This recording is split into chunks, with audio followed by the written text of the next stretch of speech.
నమస్కారం. నా పేరు శ్రీరామ్ శర్మ. కోర్టు ప్రొసీడింగ్స్ జరిగేటప్పుడు సీక్రెట్‌గా మొబైల్ ఫోన్‌తో కెమెరాలో రికార్డ్ చేస్తే అది కంటెంప్ట్ ఆఫ్ కోర్ట్ అవుతుందా? ఇదే విషయాన్ని అలహాబాద్ హైకోర్టు ప్రొసీడింగ్స్ చేసేది.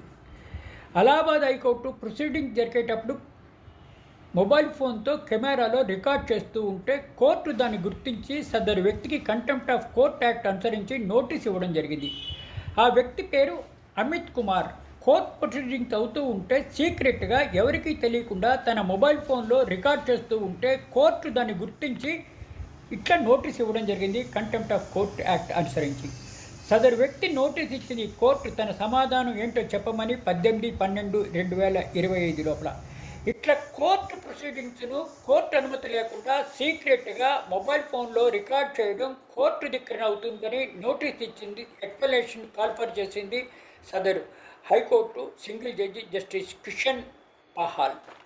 అంటే దీని అర్థం ఏ కోర్టు ప్రొసీడింగ్స్ అయినా అవుతూ ఉంటే కోర్టుకి అనుమతి లేకుండా సీక్రెట్గా మొబైల్ ఫోన్ కెమెరాతో రికార్డ్ చేస్తే అది కంటెంప్ట్ ఆఫ్ కోర్ట్ అవుతుంది అని చెప్పడానికి ఇది ఒక చక్కటి ఉదాహరణ.